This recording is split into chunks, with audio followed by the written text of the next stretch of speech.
The Fall of the House of Usher by Edgar Allan Poe. Characters, Summary, Analysis. Hello and welcome to the discourse. The Fall of the House of Usher was a Gothic short story written by Edgar Allan Poe that was first published in 1839 in Burton's Gentleman's Magazine. In 1840, it was republished in the short story collection by Edgar Allan Poe titled Tales of Grotesque and Arabesque. The short story is of Gothic, dark romantic genre with elements of isolation, madness, family, supernatural forces, death, and decadence. Characters of the Fall of the House of Usher. The story is told by an unnamed narrator. He receives a letter of urgency from his childhood friend. The narrator decides to be with his friend in the time of his need. When he reaches there, he describes the ghastly old house of his friend in great detail. He finds that his friend is suffering from nervousness and he is mentally sick. Roderick Usher is the friend of the narrator. He is the last living descendant, along with his sister, of the age-old family of Usher. The Usher family is famous for its strange temperaments and for creating in these moods wonderful works of art, deeds of charity, and contributions to musical science. The Ushers have never crossed their family line. Only one member of the Usher family has survived from generation to generation, thereby forming a direct line of descent without any outside branches. Thus, Roderick and his sister are the direct descendant of ancient Ushers. However, the Usher family is stricken with a peculiar temperament and mental illness that seems to run through their blood. Because of his illness, Roderick is allergic to sunlight. Roderick Usher spends his days inside his dark and cavernous mansion, avoiding sunlight or the smell of flowers. Madeline Usher is Roderick's sister, who is suffering a mysterious illness that is cataleptic in nature. Roderick loves his sister too much and he is completely devoted to her well-being. The two are living with each other without spouses in their great family mansion. Madeline's health is continuously deteriorating and her insanity is increasing, but Roderick seems unable to bear the thought of her death. Summary of the Fall of the House of Usher. The story begins as the narrator describes that he is traveling on a horse in a dull part of the countryside on a grim day. He reaches an old mansion, a huge old house that appears frightening and ghostly. The narrator feels an insufferable feeling of dread, but he continues to the house. The walls and windows of the house are bleak. The mansion is very old and has been used by the Usher family for the time unknown. Some parts of the mansion are fine, but some others appear crumbling. Overall, the structure of the mansion appears robust and able to withstand many more decades. However, there is a single crack on the mansion going from top to bottom of the facade. The narrator is unable to understand why he is feeling such unease. He thinks that perhaps if the parts of the scene were to be rearranged, their effect would be different. So he rides over the tarn with some water nearby the house and looks at the inverted image of the house in the water. But this image is even more hideous. He received an urgent letter from his childhood friend Roderick Usher, who lives in this mansion. Roderick is suffering some illness and he sought the narrator's company urgently. Though the two have been close friends since childhood, the narrator remembers that Roderick has a strangely reserved temperament. But the Usher family is known for their strange temperaments and they are known to be great patrons of arts and music and continue to help people through charity. The narrator tries to shake away the feeling of terror that he felt with observing the house. As he enters the house, he is greeted by a servant who takes him to the Usher's studio. On the way to Usher's studio, the narrator sees various striking old images and objects on the tapestries and carvings on the walls. These images again fill him with a strange sense of gloom and terror. Finally, he reaches Usher's studio, whose windows are so high that they could not be reached. The windows are partially covered and hardly any light comes from the outside.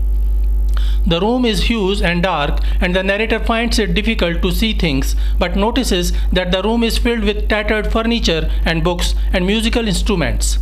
Roderick Usher rises and warmly greets his friend, but the narrator realizes that Roderick has changed a lot. He is much paler and less energetic than he was in the past. Roderick informs that he is suffering from nervousness and fear. He has grown allergic to sunlight and cannot face it. Roderick informs that perhaps his health condition is genetic and his senses are heightened. He has become too sensitive and prone to allergies. The narrator himself has an ill feeling towards this old mansion, and he notices that Roderick too is afraid of his old house. Roderick informs that his sister Madeline is suffering some mysterious disease. The doctors are unable to diagnose her illness properly. Perhaps she is suffering from catalepsy, the loss of control of one's limbs that causes seizures and death-like trances. Doctors have no cure for her. However, Roderick loves his sister too much. They have been living together in this age-old house for so long. Roderick says that though Madeline is very weak, she is still able to walk around a little. Right at that moment, the Lady Madeline passes through the room. The narrator sees her and her sight fills him with fear.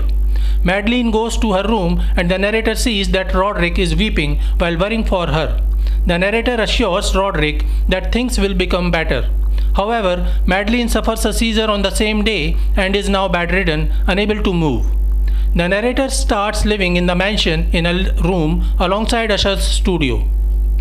The narrator continues his best to cheer him up. He listens to Roderick play the guitar and make up words for his songs, and he reads him stories. However, he fails to raise Roderick's spirit and continues to suffer gloom.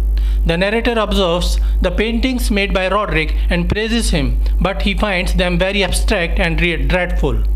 One day, Roderick sings the poem The Haunted Palace and then tells the narrator that he believes the house he lives in to be alive and that this sentience arises from the arrangement of the masonry and vegetation surrounding it.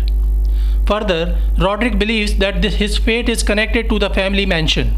Roderick says that the mansion itself is unhealthy and thus he too is unhealthy. Roderick informs the narrator that Madeline again suffered a seizure and died during the trance. Roderick decides to bury her temporarily in the tombs below the house. He doesn't want to take her to the morgue because he fears that the doctors might dig up her body for scientific examination since her disease was so strange to them.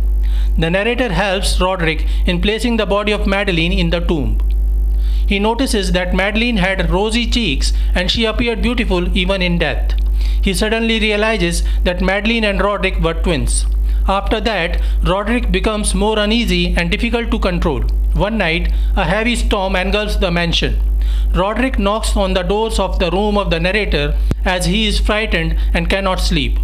Roderick takes him to a window from where they see a bright-looking gas surrounding the house. Roderick is frightened by that gas, but the narrator says that it is a natural phenomenon and there is nothing uncommon.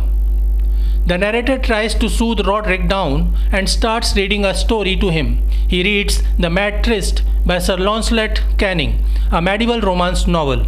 The story is about a knight named Ethelred who breaks into a hermit's dwelling in an attempt to escape an approaching storm, only to find a palace of gold guarded by a dragon. Ethelred slays the dragon with his mighty sword and the dragon falls down with a piercing shriek. As the narrator reads the forceful entry of Ethelred into the hermit's place, he and Roderick hears a crackling sound coming from below. At first, the narrator ignores it, but the strange sound continues to grow. As he reads the piercing shriek of the falling dragon, he hears a strong loud sound that he cannot ignore. He observes that Roderick is too afraid and has slumped over in his chair. Roderick says that he is hearing these sounds for a few days and he thinks that they might have buried Madeline alive.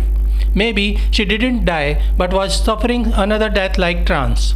He says that maybe Madeline is trying to escape. He then shouts that Madeline is standing right behind the door. Right at that moment, a strong wind forces the door open and the narrator sees that Roderick's doubts were right. He sees Madeline standing at the door in white robes, bloodied from her struggles. She awkwardly moves towards Roderick and attacks him. Roderick dies of fear. Madeline then tries to attack the narrator, who runs away from the house, saving his life. As he comes out of the mansion, he sees that the whole mansion crumbles to the ground on the single crack on the facade of the mansion from top to bottom that he observed when he reached here. So this is it for today. We will continue to discuss the history of American English literature. Please stay connected with the discourse. Thanks and regards.